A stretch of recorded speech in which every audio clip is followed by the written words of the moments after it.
Welcome to my channel. పుదీనా రోటి పచ్చడి సింపుల్గా టేస్టీగా ఇలా చేసుకోండి.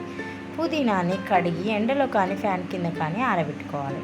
ఇప్పుడు కడాయి తీసుకొని అందులో కొద్దిగా ఆయిల్ వేసి లో ఫ్లేమ్లో ఇట్లా దగ్గర పడేంత వరకు వేయించుకోవాలి.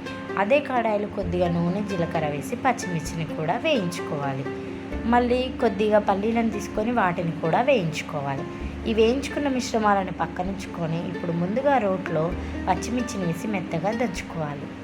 రుచికి సరిపడా ఉప్పు, వెల్లుల్లి, నానబెట్టిన చింతపండు, వేయించిన పల్లీలు, వేయించిన పుదీనా వేసి మెత్తగా పేస్ట్లా రుబ్బుకోవాలి.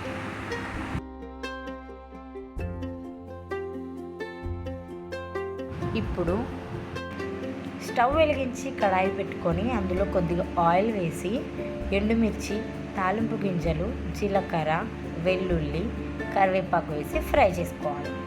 ఇప్పుడు కొద్దిగా పసుపు వేసి మళ్ళీ ఫ్రై చేసుకోవాలి. ఈ తాలింపులో రోట్లో రుబ్బిన పుదీనా పచ్చడి తెచ్చి తాలింపులో వేసి ఒక 2 minutes పాటు అలాగే కలుపుతూ ఉండాలి. అంతేనండి, టేస్టీగా సింపుల్గా పుదీనా రోటి పచ్చడి రెడీ అయిపోయింది. ఈ రెసిపీ మీకు నచ్చినట్లయితే లైక్ చేసి షేర్ చేసి మన ఛానల్ని సబ్స్క్రైబ్ చేసుకోండి.